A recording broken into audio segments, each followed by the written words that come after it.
ఆరోగ్యం, ఆత్మవిశ్వాసం అనూస్తో సాధ్యం. ట్రాన్స్ఫర్మేషన్ సర్వీసెస్ పైన ఫ్లాట్ 50% డిస్కౌంట్. అనూస్ సిన్స్ 1982. నమస్తే, మీరు చూస్తుంది సుమన్ టీవీ. నేను కీర్తి. శివరాత్రి రోజు అభిషేకం చేయాలి, అభిషేక ప్రియుడు శివుడు అని మనందరికీ తెలుసు. కానీ అభిషేకానికి అనువైన సమయం కూడా ఒకటి ఉండాలంటారు. అది ఏ సమయంలో చేస్తే ఎలాంటి ఫలితం వస్తుంది మనకి తెలియజేయడానికి మనతో పాటు ప్రముఖ ఆస్ట్రాలజర్ బ్రహ్మశ్రీ నందిపట్ల శ్రీహరి శర్మ గురుగారు ఉన్నారు. నమస్తే గురుగారు. వాగర్థావివ సంపృక్తో వాగర్థ ప్రతిపత్తయే జగతః పితరౌ వందే పార్వతీ పరమేశ్వరౌ. ఆదిత్యాయ చ సోమాయ మంగళాయ బుధాయ చ గురు శుక్ర శనిభ్యశ్చరాహవే కేతవే నమః. శృంగేరి జగద్గురు పీఠాధిపతులకి, కంచి పీఠాధిపతులకి నమస్కారములు తెలియజేసుకుంటూ కార్యక్రమాన్ని ప్రారంభిద్దాం.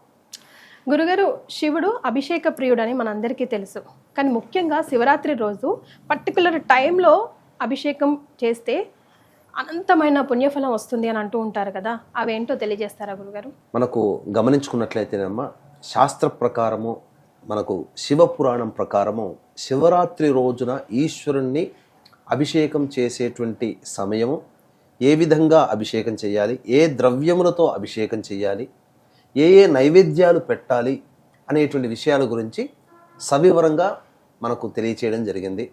కాబట్టి వీక్షిస్తున్నటువంటి సుమన్ టీవీ ప్రేక్షకులు గమనించాల్సింది ఏంటంటే, మళ్ళీ సంవత్సరానికి మాత్రమే ఒక్క శివరాత్రి వస్తుంది.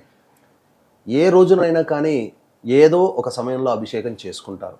కానీ మహాశివరాత్రి పర్వదిన సందర్భంగా అభిషేకం చేసేటువంటి సమయాలు 4 సమయాలు ఉంటాయమ్మా.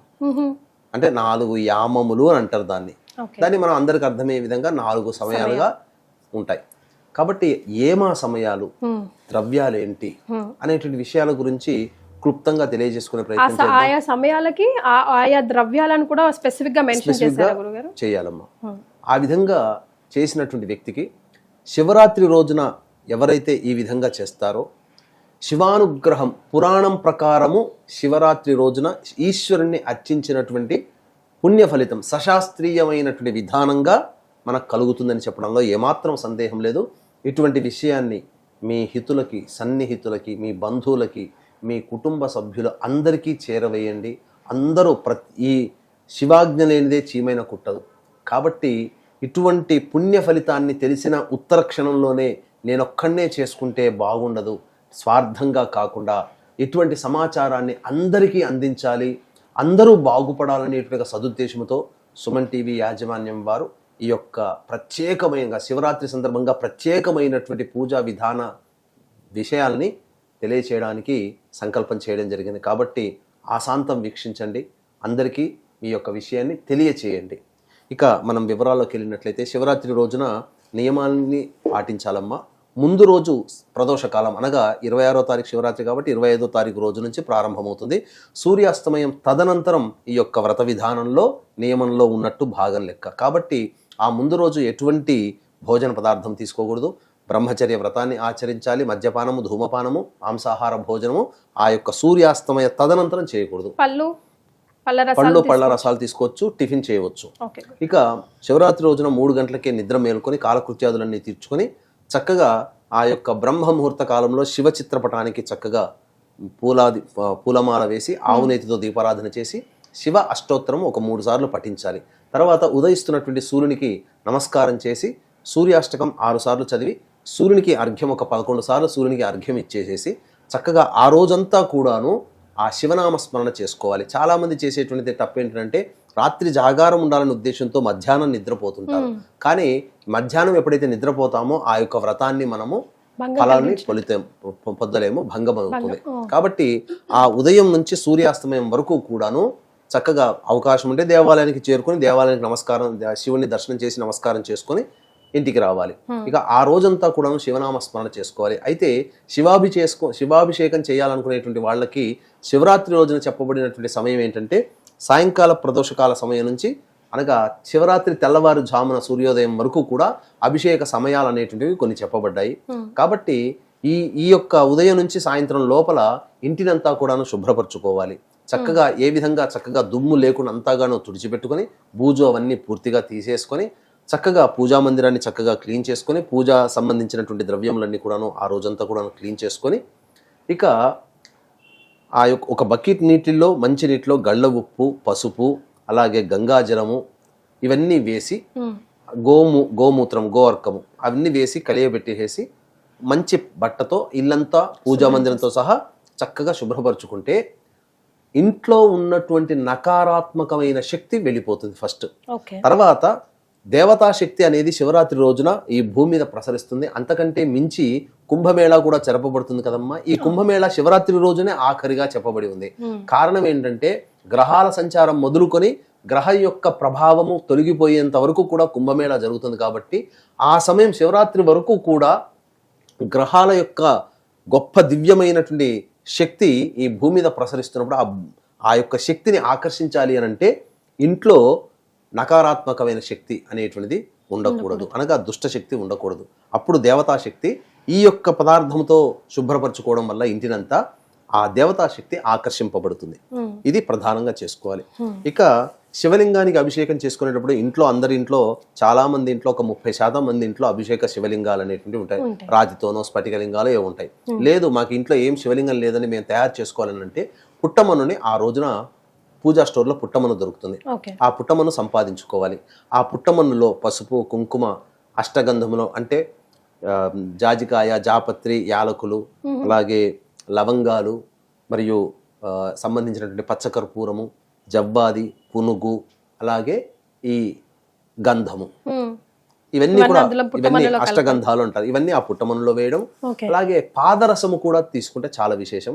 ఒక 3 గ్రాములు లేదా 5 గ్రాములు తెచ్చుకుంటే సరిపోతుంది.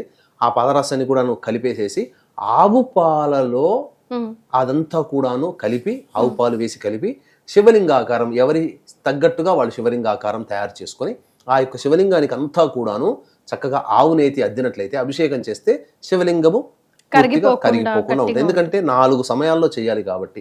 ఇక ఏమా సమయాలు అనేటువంటి విషయాన్ని కనుక చూసుకుంటే ముఖ్యంగా సూర్యాస్తమయం కల్లా చక్కగా కాలకృత్యాదులు మళ్ళీ అవకాశం ఉంటే కాలకృత్యాదులు అన్ని తీర్చుకొని చక్కగా శివాలయానికి చేరుకోవాలి. ముందుగా సాయంకాలం 5-5:30 కల్లా శివాలయానికి చేరుకొని శివాలయం చుట్టూ నవగ్రహాలు ఉంటాయి కాబట్టి శివాలయం నవగ్రహాల చుట్టూ శివాయ నమః అంటూ 27 ప్రదక్షిణలు చేయాలి. తదనంతరం నంది దగ్గరికి వెళ్ళి ఈ రోజున నేను ఈశ్వరుని అభిషేకం చేసుకోబోతున్నాను శివరాత్రి సందర్భంగా, కాబట్టి ఆ శివుని యొక్క అనుగ్రహం నాకు కలిగేలా నాకు ఆ యొక్క వరాన్ని ప్రసాదించమని ఆ శివుడికి చెప్పవయ్యా నందీశ్వర అని చెప్పి నంది దగ్గర వేడుకొని శివుణ్ణి దర్శనం చేసుకొని తదనంతరం ఇంటికి తిరిగి రావాలి. అప్పుడు అభిషేకం చేసుకునేటువంటి సందర్భంగా మనకు సమయాలు అనేటువంటివి 4 సమయాలు చెప్పబడ్డాయి. మొట్టమొదటి యామము సాయంత్రం 6:30 గంటల నుంచి 9 గంటల వరకు. కాబట్టి ఈ సమయంలో చక్కగా సంబంధించినటువంటి ఏ ద్రవ్యాలతో అభిషేకం చేయాలంటే ఆవు పాలతో అభిషేకం చేయాలి. ముందుగా సాయంకాలం ఆవు పాలతో అభిషేకం చేయాలి. తదనంతరం తామర పుష్పాలతో అర్చన చేయాలి. అర్చన చేసి బియ్యము కడిగి అందులో పెసరపప్పు కొంత వేసి ఆవు నేతి వేసేసి పులగంలాగా వండాలి. వండి ఆ స్వామికి నైవేద్యం చేయాలి, నైవేద్యం పెట్టాలి. సో ఫస్ట్ పాలతో అభిషేకం చేసి పునగం నైవేద్యంగా పెట్టాలి. ఆ పెసరపప్పు బియ్యం వేసి పులగం తయారు చేసి పెట్టాలి. తామర పుష్పాలతో అర్చన చేయాలి. అంతటితో మొదటి అభిషేకము కంప్లీట్ అవుతుంది. ఇక రాత్రి 9:30 నుంచి 12 గంటల వరకు 2వ సమయం. ఆ సమయంలో చక్కగా పెరుగుతో ఆ ఆవు పాలతో తోడుపెట్టినటువంటి పెరుగు ఉంటుంది కదా, ఆ పెరుగుతో అభిషేకం చేయాలి. అభిషేకం చేసి తులసి దళములతో అర్చన చేయాలి. మామూలుగా సాధారణంగా తులసి దళములతో ఏ రోజున కూడా శివునికి అర్చన చేయకూడదు, కానీ ఒక్క శివరాత్రి రోజున మాత్రం చేయవచ్చు. తులసి దళములతో అర్చన చేయవచ్చు. తర్వాత బెల్లముతో చేసినటువంటి పాయసాన్ని నైవేద్యముగా పెట్టాలి. ఇది ఆ విధంగా 2వ సమయం. ఆవు పెరుగు అభిషేకము బెల్లంతో చేసిన అన్నము నైవేద్యము తులసి దళములతో అర్చన. తదనంతరం ఇక 3-4 సమయాలు ఉన్నాయమ్మా. వీక్షించేటువంటి ప్రేక్షకులకి గమనిక, ఈ యొక్క మహాశివరాత్రి సందర్భంగా ఫిబ్రవరి 26 మరియు 28వ తారీఖు రోజున కూడా కాశీక్షేత్రంలోనే జాతకరీత్యా కలుగు విద్య వివాహ ఉద్యోగ దాంపత్య సంతాన అనారోగ్య సమస్యల నివారణకి సర్వదోష నివారణ పూజలు హోమాలు, అలాగే గత జన్మ కర్మదోషాలు ఉంటే ఈ జన్మలో సమస్యలు అనేటువంటి ఎదుర్కొంటాం కాబట్టి గత జన్మ కర్మదోష నివారణ తిల హోమాలు, మరియు ఈ యొక్క 2025వ సంవత్సరం శని ప్రభావం అన్ని రాశుల వారికి ఉంది కాబట్టి శని దోష నివారణ హోమాలు పర్ హెడ్ 3,100 రూపాయలకి చేయించడం జరుగుతుంది. అలాగే శివరాత్రి రోజున కాశీక్షేత్రములో రుద్రపారాయణాలు అభిషేకాలు కూడా జరపబడతాయి. అవకాశం ఉన్న వాళ్ళు కార్యక్రమ తదనంతరం కాంటాక్ట్ చేసి మీ గోత్రనామాలు నమోదు చేసుకోవచ్చు. ఈ యొక్క శివరాత్రి రోజున మీ యొక్క సంకల్పం నమోదు చేసుకోవడం ద్వారా, సభ్యులుగా చేరడం ద్వారా తిరిగి వచ్చే సంవత్సరం శివరాత్రి కల్లా మీ యొక్క సంకల్పం నెరవేరుతుంది అని చెప్పడంలో ఏమాత్రం సందేహం లేదు. ఇక 9:30 నుంచి 12 గంటల వరకు రెండవ సమయం అని చెప్పాం కదమ్మా.